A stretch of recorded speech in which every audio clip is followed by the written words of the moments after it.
કે ગામડેથી નીકળવું એક સપનું હતું અને હવે ગામડે જવું એક સપનું બની ગયું. એ ઢોર ઢાખા ને ઈ રગડા જેવો ચા, એ બાપનો ઓટલો ને એ માના હાથનો રોટલો કેમ ભૂલાય યાર. એ ગામના ચોરે ચાર ભાઈબંધ ભેગા થતા ને ત્યારે આ 4 દીની જિંદગી ખરેખર જીવવા જેવી લાગતી. કે ગામડેથી નીકળવું એક સપનું હતું અને હવે ગામડે જવું એક સપનું બની ગયું.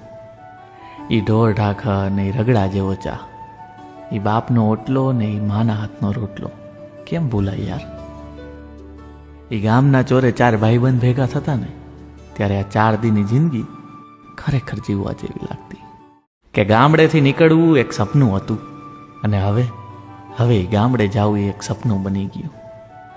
એ ઢોર ઢાખા ને ઈ રગડા જેવો ચા, એ બાપનો ઓટલો ને એ માના હાથનો રોટલો કેમ ભૂલાય યાર. એ ગામના ચોરે ચાર ભાઈબંધ ભેગા થતા ને ત્યારે આ 4 દીની જિંદગી ખરેખર જીવવા જેવી લાગતી.